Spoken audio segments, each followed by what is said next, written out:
Spielberg, tell us about C-star bundles around the Effros-Shen algebras. Thanks, Lisa. So, because I'm giving the last talk, I have the privilege of not personally thanking the organizers, but instead asking us all to thank them for showing us such a great time and putting on such a brilliant conference.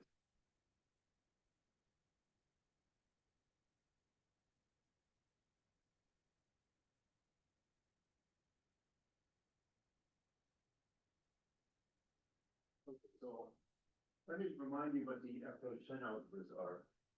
So I think the very first theorem in classification was Elliott's theorem about AF algebras. So there's unique AF algebra.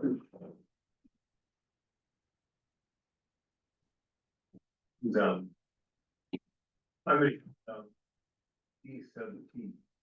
So of course I didn't put in the first sentence yet. So let's let T be an irrational number in the unit interval.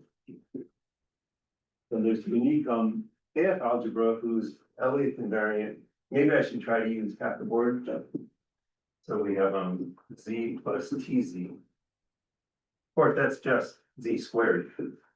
But this tells us the positive part.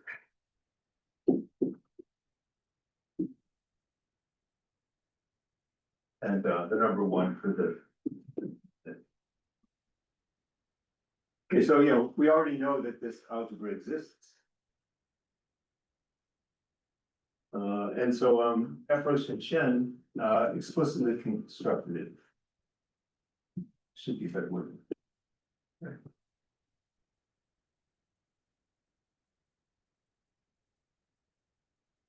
So they've their constructions based on the continued fraction expansion of uniformity. So this is this wonderful classical stuff that we get to read now. So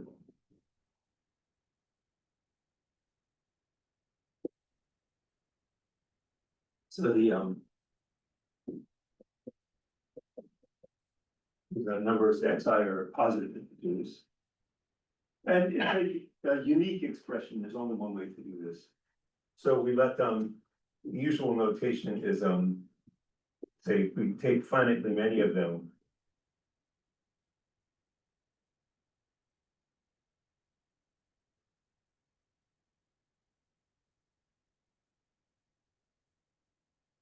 This is called the kth convergent.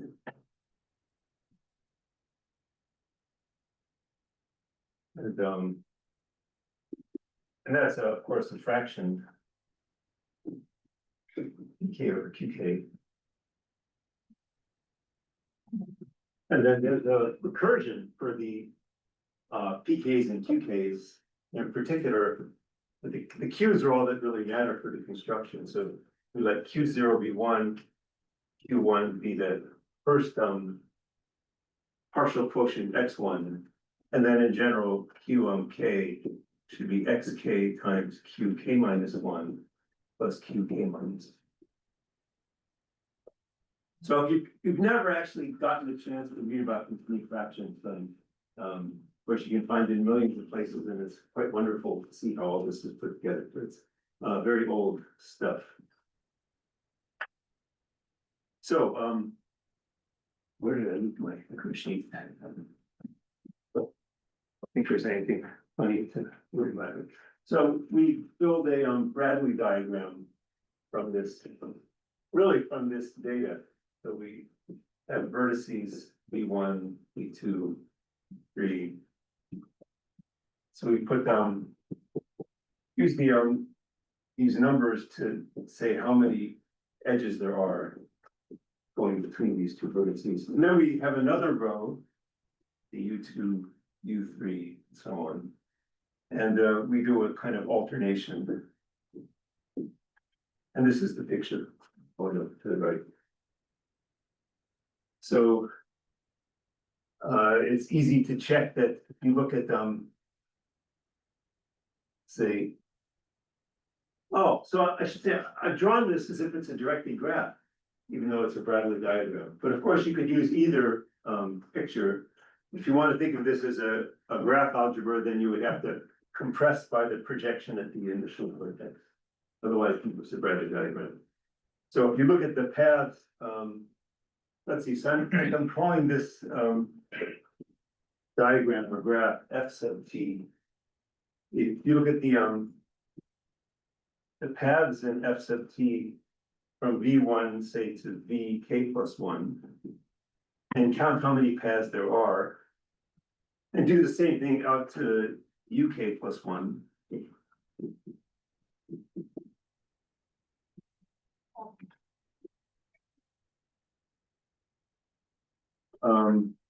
This pair, let's see, I guess I need.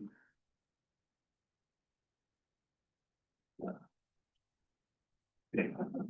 So many lectures I watched using boards and I said, I don't understand how to do it. These have the same recursion.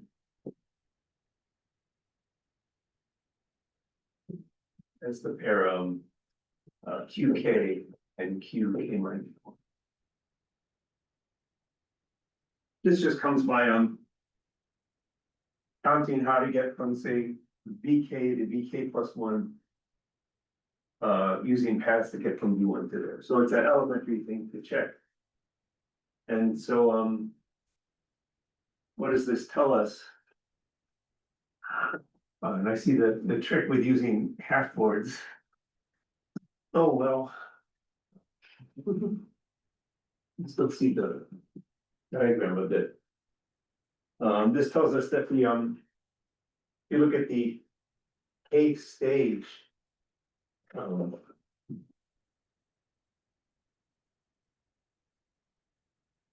Eighth algebra should be QK by QK matrices that directs QK minus 1 by QK minus 1 matrices.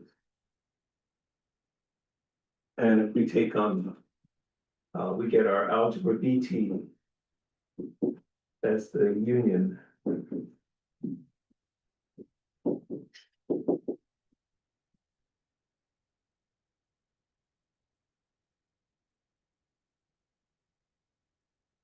So what's happening is because of this recursion relation, we have the say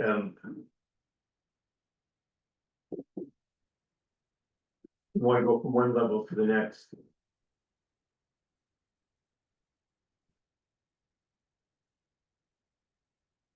Oh, this would be the matrix XK 1.0, even as multiplicities of the embedded.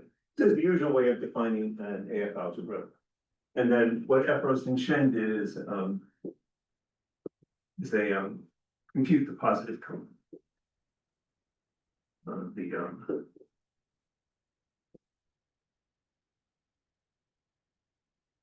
And then they can check that you really have this exact same Elliott invariant things.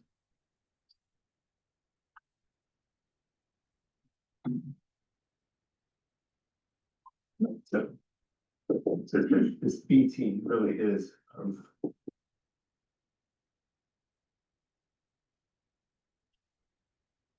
I guess the pair C star.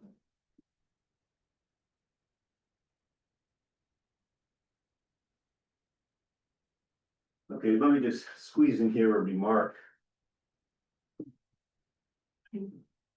This is well known from the beginning, that if you have two of these, they're isomorphic. If and only if the pair S1 minus S same as the pair T minus T. And that just comes by looking at the scale. Okay, what happens at rational numbers? So that's really what I want to tell you about today. I have 3 different bundles of C-star algebras completing these to the rational number.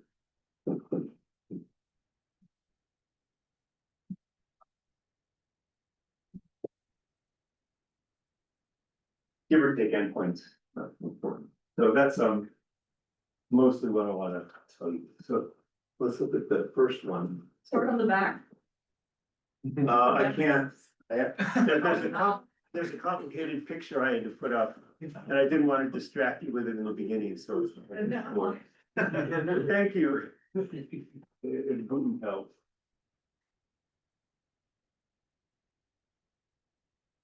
Okay, so. For the first one, this is the most elementary, we look at a rational number. And I'm just gonna look in the open interval, at the endpoints, it's not so complicated, but a little bit fussier. So.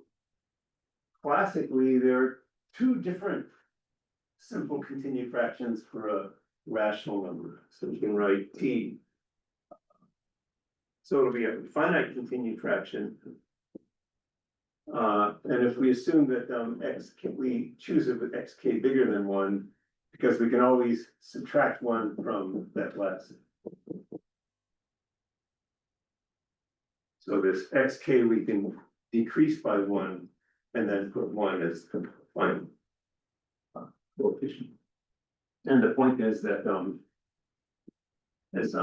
over xk is really 1 over xk minus 1 plus 1 over 1. You can always change the very end of the continued fraction. Okay, so there's two different ways of doing this. So we have two different Bradley diagrams. Of course, finite Bradley diagrams or finite x. Yeah, let's just do it.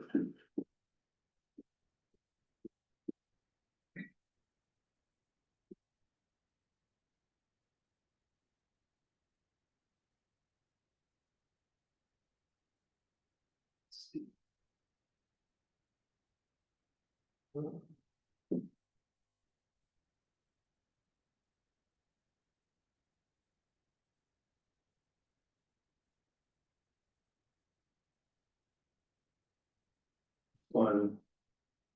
We also have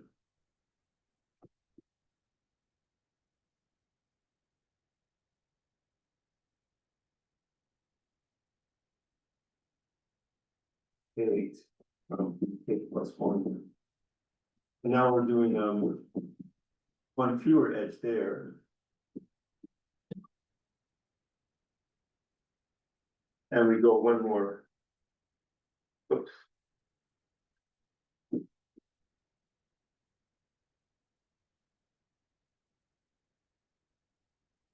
So we have these two different diagrams corresponding to two different ways of representing a fraction. And the obvious thing to do is to take the intersection. So here we're looking at the algebra m cubed, let's see. Well, so a little bit fussy. So let's, I should say, did I give names to these convergence? Right, so here let's have our convergence. I'll say pi over qi, I from 0 to k. And here we have, say, p prime I or q prime I 0 to k plus 1. Okay, these are the ones we would normally think of. And these are related in a very simple way. So of course, q k plus 1 prime is just the denominator of our original fractions. That's the same as qk.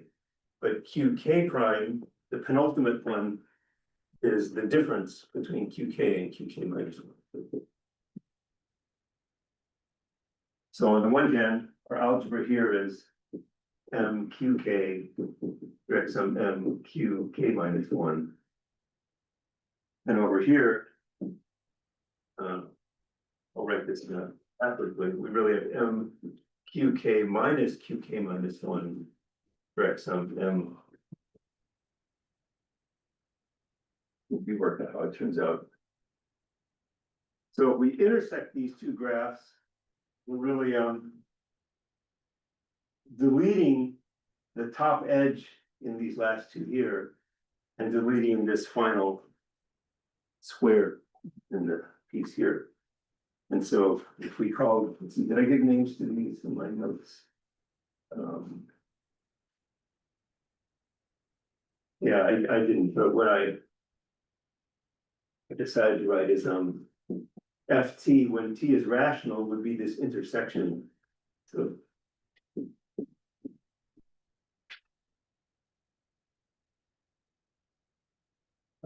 we just get from VK to VK plus one.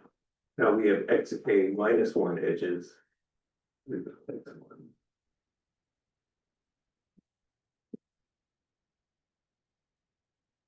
So we get this diagram for a rational number instead of either of the two that you would have thought you might use. The point is that the two different continued fraction expansions really represent approximating T from the left and the right, depending on whether K is odd or even. So here we're trying to make things do the same thing from both sides to get something that would be. Okay, I can't show you the board behind yet. But what we get is that the algebra BT, C star algebra F will be. So we see it this QK minus QK minus one. And I'm going to the trouble of writing this because this will be something that I need to come back to later. So these two numbers, both less than QK, are related to each other in a very nice way. Okay, so let me come over here and this time I'll probably play some of the backboard first.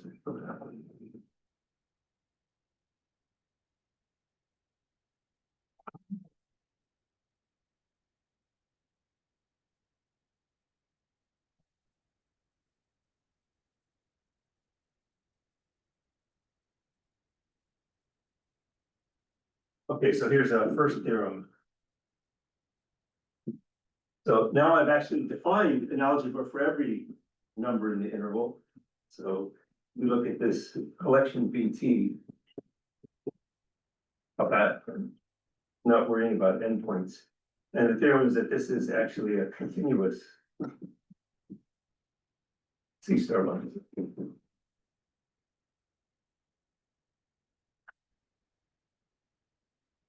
Okay, well, I didn't say in the beginning that this talk is going to be descriptive rather than content related. So that's it. That's the theorem.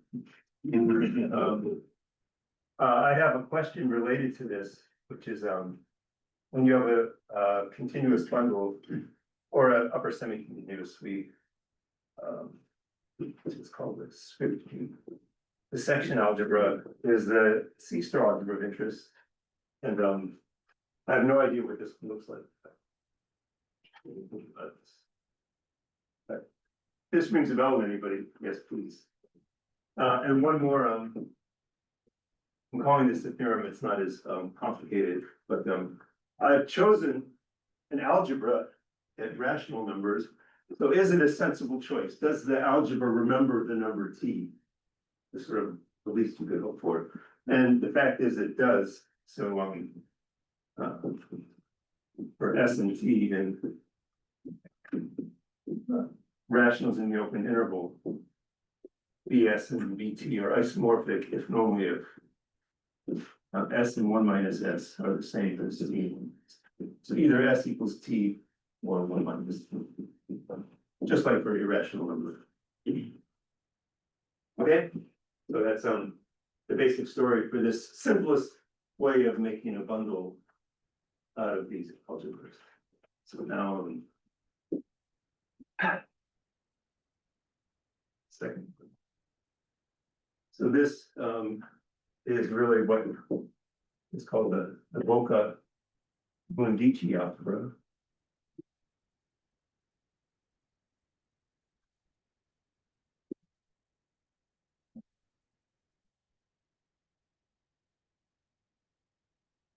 So there are two papers written independently at different times by these two people.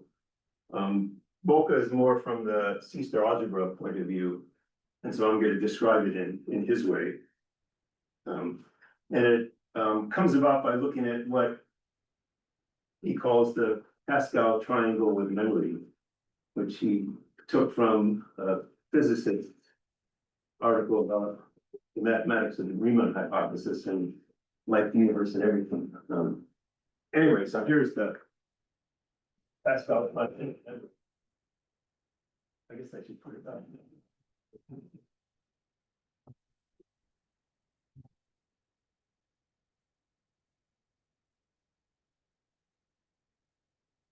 So I added the top level -1 with only a single vertex. But the idea is you start with 0 and 1 written as fractions, and then you do the mediant construction where you add the numerators and add the denominators to the new fraction in between them. So from 0/1 and 1/1, we build 1/2. That's like what you do with a Pascal triangle, is you add two things and put them lower and in between. The memory part means that you hang on to the ones you already had, which is unusual. So that's the best I can do is explaining the name of this thing. And we just keep doing this. So between 0.5, we have a third, and then 2/3, and it keeps going down. You can see that I didn't have a level with me when I do this picture. Anyway, this is a Bradley diagram. And so what Boca did is he studied the AF algebra for this Bradley diagram.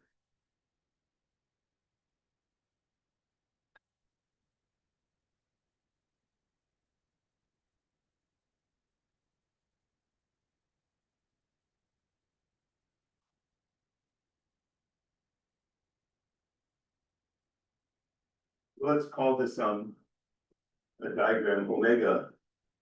It's a Bradley diagram.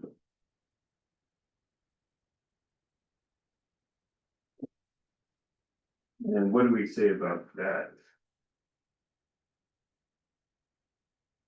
Okay, let me give some terminology for it.